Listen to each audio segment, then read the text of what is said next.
faire des rapprochements avec des événements récents? Oui, absolument, absolument. Ouais. Ce que j'ai découvert sur les trafics d'enfants, parce que pédophilie ou autre chose, ce que j'ai découvert, c'est que à partir de Louis XIV est créée une institution qui s'appelle l'hôpital général, dans laquelle vont être enfermés sous l'autorité unique d'une administration close, au recrutement clos, c'est-à-dire qui ne se recrutent que les uns les autres en circuit fermé. Tous les enfants sous tutelle du royaume, c'est-à-dire tous les enfants qui sont sous tutelle parce que orphelins ou parents trop pauvres ou enfants pauvres, enfants de parents pauvres, etc., sont tous enfermés dans une institution qui est la destination finale de ces gens-là, et ils sont sous la tutelle exclusive des administrateurs de l'institution. C'est-à-dire c'est une espèce de monstruosité qui se met en place sous Louis XIV. Un enfant entré comme enfant trouvé ou enfant orphelin ou enfant quoi ou qu'est-ce, dans l'institution qui s'occupe de lui, a comme unique tuteur les administrateurs de l'hôpital général. J'ai étudié les registres d'entrée et de sortie de cette gigantesque institution qui s'appelle l'hôpital général. Gigantesque, c'était une administration absolument tentaculaire qui avait des ramifications absolument dans tout le royaume. En étudiant les registres d'entrée et de sortie, à la fois sur Auxerre, un petit peu, mais sur Paris énormément, j'ai vu que cette institution se livrait à un épouvantable trafic d'enfants. C'est-à-dire que des enfants entrent dans l'institution, ce qui est leur but, ils en sortent, ce qui est impensable. Sortir de l'institution n'est prévu à aucun moment par les statuts. Un enfant qui entre dans l'institution est censé y grandir et devenir adulte et en sortir avec éventuellement un métier ou un contrat de mariage ou un contrat d'apprentissage ou quoi ou qu'est-ce. Des enfants qui entrent dans l'institution n'ont pas à en sortir. Il n'y a plus de destination de sortie. J'ai mis à jour des milliers et des milliers et des milliers de sorties, non pas suspectes, c'est pire que suspectes, c'est potentiellement criminel. Vers où, vers quoi? Impossible à dire pour le moment. Mais l'institution qui s'occupe des enfants sous tutelle est une institution qui se livre à des trafics inouïs, jamais étudiés. Je l'ai mis à jour, d'accord? Bon, j'ai pas eu un entrefilet dans la presse pour avoir sorti La Marche Rouge, toujours disponible, continue de se vendre, merci. Donc, ce que j'ai mis à jour, c'est que vraiment l'institution s'occupant d'enfants sous l'Ancien Régime se livre à un trafic inimaginable. Je veux dire, je montre que des enfants entrent dans l'institution à l'âge de 5 ans. Ils ont été abandonnés au berceau, donc ils ont vécu du berceau à 5 ans dans l'institution des enfants trouvés. Ils arrivent à la Salpêtrière, 3 mois après, ils sont morts. Est-ce qu'on peut savoir de quoi? Comment a-t-on vécu jusqu'à 5 ans, survécu jusqu'à 5 ans à l'abandon, et comment meurt-on en 3 mois? Il meurt de quoi?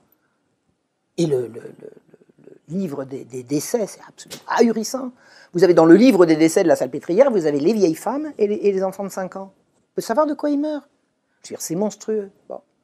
Qu'est-ce qui s'est passé? Quand je faisais mes recherches, moi je regardais, alors je laissais filer les années, je passais 50, 51, 52, hein, puis je me suis dit, mais c'est fou quoi. Ah ben vivement la Révolution française, ben évidemment, parce que moi bêtement, j'ai cru que la Révolution française, ça allait être le peuple qui allait, bah tiens, à la Révolution française, on a renversé les anciens, on a remis les nouveaux, ça n'a jamais été dénoncé. Et qu'est-ce qui fait croire que ça a terminé? Est-ce qu'on a une idée de la raison pour laquelle on pourrait supposer que les trafics d'enfants dans les services sociaux, ça s'est arrêté?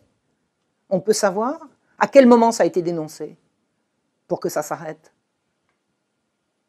Je vais vous dire, on peut remonter encore plus loin. Vous savez qui c'est qui s'occupait ici dans Lyon des enfants trouvés longtemps avant le siècle de Louis XIV? Il y avait les Templiers. Les Templiers, ça vous rappelle rien? Des gens qui n'obéissaient qu'à eux-mêmes, qui étaient sous l'autorité directe du pape, qui étaient banquiers riches à millions, qui étaient au-dessus de la mêlée, les élus, quoi. Vous savez, les gens, les supérieurs au commun des mortels. Riches, extrêmement riches, banquiers, tenant tout le monde sous leur coupe, sous la protection directe du pape, pour des bonnes et certainement des mauvaises raisons aussi, et qui s'occupaient des enfants. Et il ne fallait pas dénoncer. Qu'est-ce qui s'est passé? Qu'est-ce qu'on est allé raconter à Philippe le Bel quand on lui a dit qu'il faut arrêter ces gens-là? Oh non, c'est bien que Philippe le Bel, c'était un gros vilain, qu'il voulait l'argent, etc. Mais moi, je vais vous dire, j'ai une info concernant les Templiers. Il y a un jour un gars qui est allé voir le roi et qui lui a dit des choses sous du secret sur ce que faisaient les Templiers. Et il paraît qu'en 24 heures, ils ont tous été arrêtés.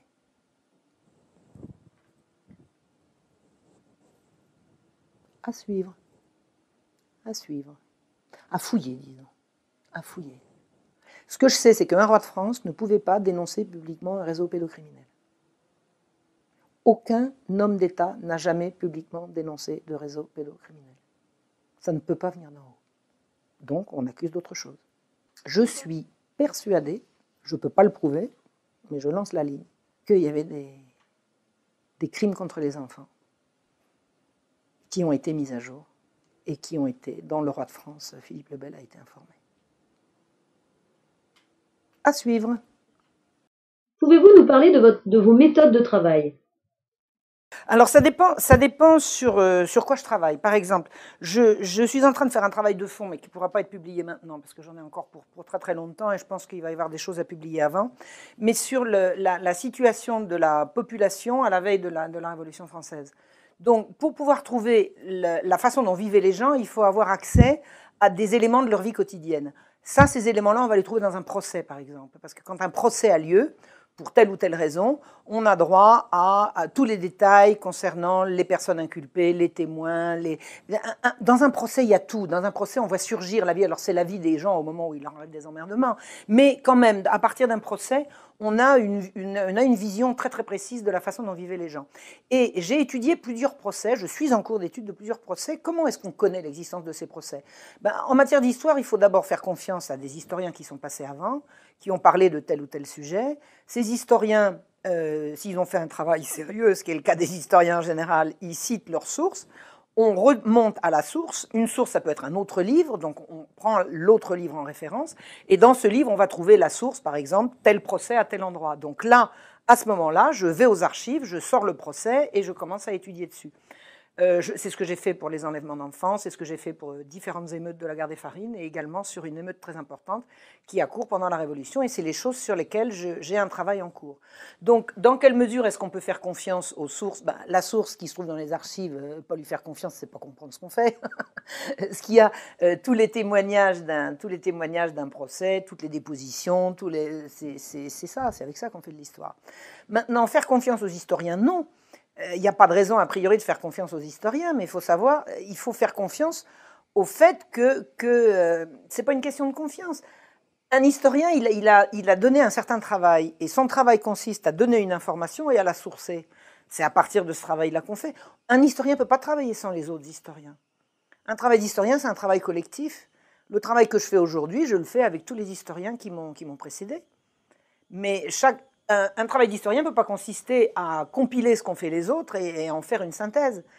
C'est pas ça. Il faut avoir lu tout ce qu'ont écrit les autres sur un certain sujet et après rajouter sa patte personnelle, aller chercher là où les autres n'ont pas cherché.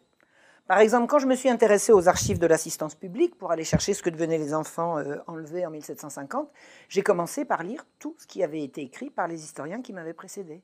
Absolument tout. J'ai fait une lecture exhaustive de tout ce que j'avais trouvé aux archives de la PHP.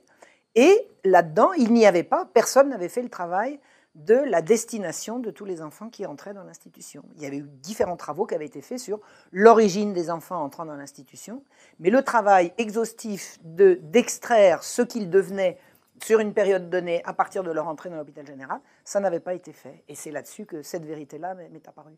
Et moi, ce que j'aimerais, c'est que maintenant, d'autres historiens, à partir de ce que j'ai fait, aillent chercher plus loin et aillent chercher encore, et que comme ça, la vérité va apparaître. Un travail d'historien, c'est forcément collectif. Je me suis amusée là récemment amusée parce qu'on a passé un très agréable week-end avec des jeunes d'égalité et réconciliation de Bourgogne.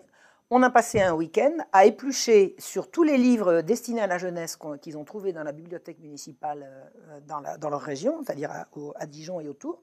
Ils ont ramassé tous les livres à destination de la jeunesse et on s'est amusé à éplucher, à regarder ce qui était dit pour les Lumières et la Révolution. Ça vaut son déplacement quand même. Ça, il faut voir ça au moins une fois. L'histoire, c'est ce qui sort des textes. Qui dit quoi, à quel moment? Un livre d'histoire qui dit ça, c'est une déclaration de un tel, ça c'est une étude, ça c'est ça de l'histoire. Alors que tous les livres qu'on a regardés à l'usage des enfants, ce sont des idées toutes faites, des poncifs, des âneries qu'on dit, et à la veille de la Révolution, le peuple n'en peut plus de faim. Pourquoi il a faim? peut savoir pourquoi il est faim. Et le peuple ne veut plus de l'absolutisme royal. Qui c'est qui a dit ça? Qu'est-ce qu'ils en savent? C'est n'importe quoi. C'est du bourrage de crâne. On dit n'importe quoi aux enfants. C'est consternant. C'est consternant. Et alors, quand vous prenez tous ces trucs-là et que vous passez à côté avec des déclarations de celui-ci, des déclarations de cela, on est en droit de se dire qu'il y a une édition à l'usage des enfants qui consiste à leur mentir. On ment aux enfants. On écrit pour les enfants des livres mensongers. Mensongers. Voilà. Il fallait que